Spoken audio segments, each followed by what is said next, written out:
बोलिए विष्णु भगवान की जय। बोल लक्ष्मी नारायण भगवान की जय। हम सुना रहे हैं कार्तिक महात्म्य, और कार्तिक महात्म्य में आज आपको सुनाएंगे 31वां अध्याय। पहले 30 अध्याय अगर आपने नहीं सुने हैं तो प्लीज आप हमारी वीडियोस चेक कीजिए, लिंक डिस्क्रिप्शन में है।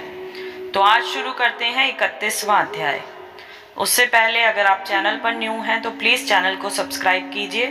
वीडियोस पसंद आती हैं तो लाइक और शेयर जरूर करें। तो आइए सुनते हैं। भगवान कृष्ण जी बोले, प्राचीन काल में उज्जैन में एक महापापी और दुरात्मा धनेश्वर नामक ब्राह्मण रहता था। वह रस, चमड़ा और कंबल आदि का व्यापार करता था। वह वैश्यागामी और मदपान आदि बुरे कर्म करता था। चूंकि वह रात दिन पाप में रत रहता था, इसलिए वह व्यापार में नगर नगर घूमता था। एक दिन माहिष्मतिपुरी, जो राजा माहिष ने बसाई थी, इसलिए वह राजा के नाम से ही विख्यात थी।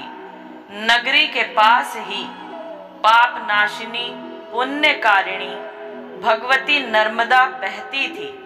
उस नदी के किनारे देश देशांतर से आए यहाँ कार्तिक व्रत करने को कुछ दिन के लिए ठहरा करते थे।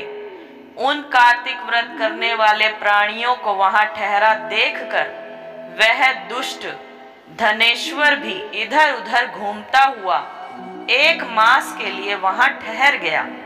अपने माल को बेचता हुआ वह नर्मदा नदी के तट पर घूमता हुआ ब्राह्मणों को देव पूजा रत देखता था। वह देखता है कि कोई तो ग्रंथ पढ़ रहा है और कोई सुन रहा है, कोई भगवत कीर्तन कर रहा है, कोई भजन सुन रहा है, कोई ध्यान में लीन है और कोई तुलसी की माला धारण किए है। बस इसी तरह वह भगवत भक्तों के बीच में रहा और वैष्णवों के दर्शन करता रहा, उनको स्पर्श करता रहा, उनसे वार्तालाप करता रहा और भगवान विष्णु के नाम स्मरण के पुण्य को अर्जित करता रहा। वह कार्तिक के व्रत की उद्यापन विधि तथा जागरण को भी देखता रहा। उसने पूर्णिमा के व्रत को भी देखा कि व्रती ब्राह्मणों तथा गौओं को भोजन करा रहे हैं, उनको दक्षिणा आदि भी दे रहे हैं। उनसे नित्य प्रति भगवान शंकर की प्रसन्नता के लिए होती दीपमाला भी देखी। त्रिपुर नामक राक्षस के 3 पुर को शंकर जी ने इसी तिथि को जलाया था, इसलिए शिव जी के भक्त इस तिथि को दीप उत्सव मानते हैं। जो मनुष्य मुझ में और शंकर जी में अंतर मानता है, उसकी सारी क्रियाएं निष्फल हो जाती हैं। धनेश्वर वहां की पूजा विधि देखता हुआ इधर उधर घूम रहा था कि उसे काले सर्प ने काट लिया और वह भूमि पर गिर पड़ा।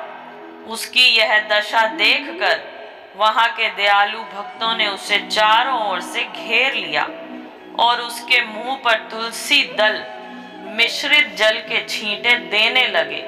और जब उसके प्राण निकले तो यम के दूत उसे बांधकर कोड़ों से मारते हुए यमपुरी को ले गए। उसे देख चित्रगुप्त ने यम से कहा, इसने बाल्यकाल से लेकर आज तक बुरे काम ही किए हैं। इसके जीवन में पुण्य तो लेश मात्र भी नहीं दिखाई देता। यदि मैं पूरा 1 वर्ष आपको सुनता रहूं तो इसके पापों की सूची समाप्त नहीं होगी।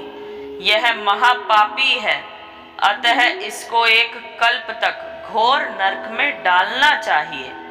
चित्रगुप्त की बात सुनकर यमराज ने बड़े क्रोध में आकर उसे अपना काल नेमी के समान भयंकर रूप दिखाते हुए अपने अनुचरों को आज्ञा देकर कहा, हे प्रेत सेनापतियों, इस दुष्ट को मुगदरों से मारते हुए कुंभी पाक नरक में डाल दो।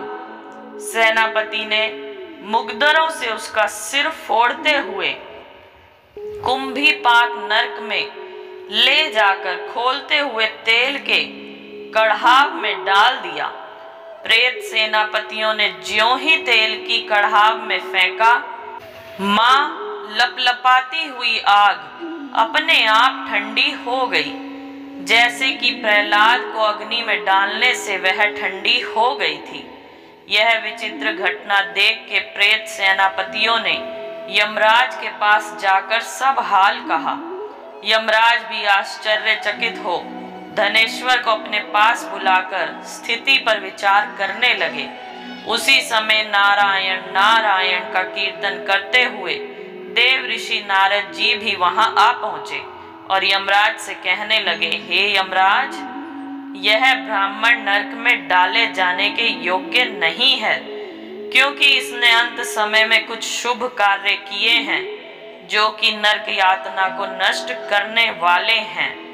जो लोग भगवत भक्त का दर्शन करते हैं, उनसे वार्तालाप करते और उनका स्पर्श करते हैं, चाहे उन्होंने कोई पुण्य कर्म ना किया हो, सहज में ही स्वर्ग के अधिकारी हो जाते हैं। अतः धनेश्वर भी पुण्य आत्माओं के संग व स्पर्श से स्वर्ग का अधिकारी हो गया है। अतः यह पुण्य आत्मा है। इसे यक्ष योनि दो और केवल इसे पाप भोग करने वाले नरक दिखा दो। भगवान कृष्ण ने कहा। जब नारद भी ऐसा कहकर चले गए तो धनेश्वर को पुण्य आत्मा समझाते हुए यमराज ने दूतों को इसे नरक दिखाने की आज्ञा दी। बोलिए विष्णु भगवान की जय। अब सुनाते हैं 32वां अध्याय। भगवान श्री कृष्ण ने कहा, प्रेतपति यमराज की आज्ञा से धनेश्वर को नरकों के पास ले गया और उसे दिखाता हुआ कहने लगा, हे धनेश्वर, इन भयंकर नरकों को देखो, जिनमें की पापियों को यम के दूत सदा ही दुख देते रहते हैं। यह देखो, यह पत्ववाचुक नामक नरक है। इसमें देह जलने के कारण पापी विलाप कर रहे हैं। भोजन के समय जो प्राणी भूखों को भोजन नहीं देते, वह बार बार नरक में डाले जाते हैं। वह मनुष्य जो गुरु, अग्नि, ब्राह्मण, गौ, वेद और राजा इनको लात मारते हैं, वह भयंकर नरक अतिशय पापों के करने पर मिलते हैं। अब देखो, यह दूसरा अंधकमिश नामक नरक है। हे ब्राह्मण, सुई की भांति मुख वालों तमोत नामक कीड़े इन पापियों को काट रहे हैं।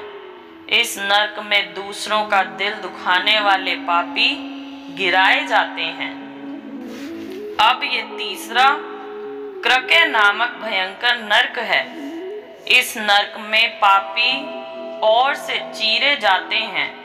यह नरक भी असीम त्रवण आदि भेदों से 6 प्रकार का है।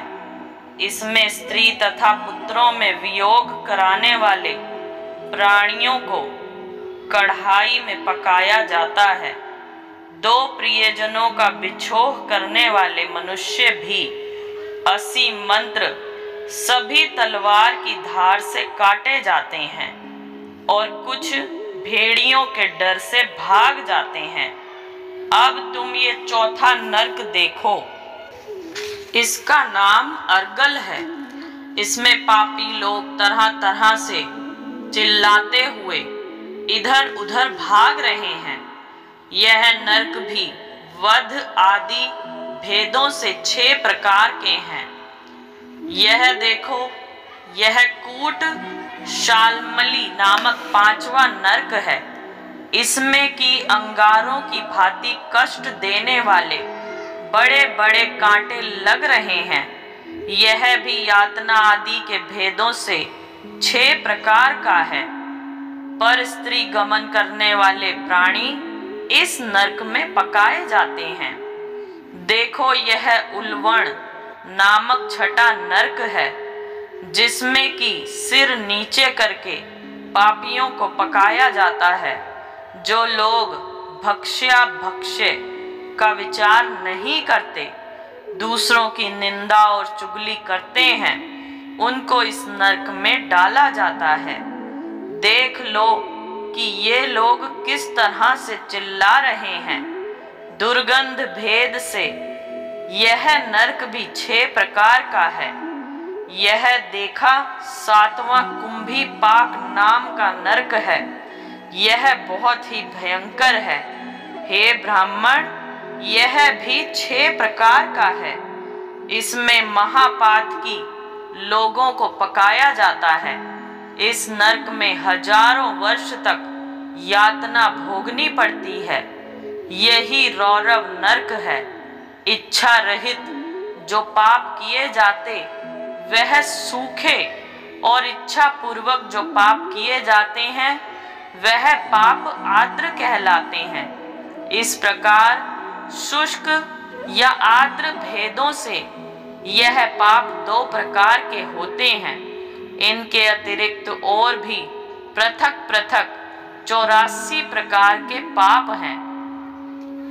अपक्रीण, पांडाकते, मलिनी कर्ण, जाति, भ्रंश कर्ण, उपाय, अति पाप, महापाप, यह 7 प्रकार के पातक हैं। जो जीवन जैसा कर्म करता है वह इन 7 नरकों में अपने पाप कर्मों के अनुसार पकाए जाते हैं।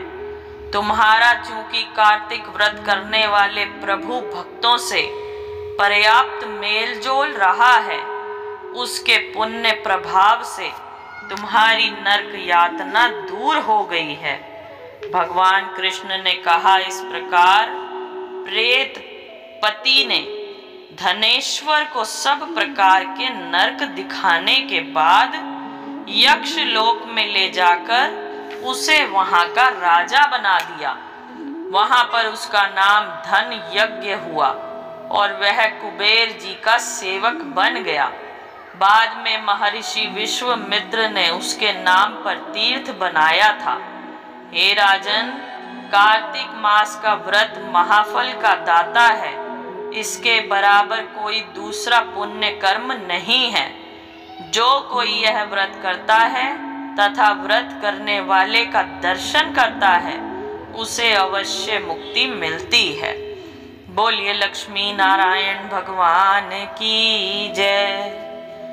तो इसके बाद के अध्याय सुनने के लिए अगर आपने अभी तक भी चैनल सब्सक्राइब नहीं किया है तो प्लीज़ चैनल सब्सक्राइब कीजिए, बेल आइकन को ऑल पर सेट कीजिए, जिससे आपको सभी वीडियोस की नोटिफिकेशन मिल पाए। और साथ ही अगर वीडियोस पसंद आती हैं तो लाइक और शेयर ज़रूर करें। Thank you so much. जय श्री राम।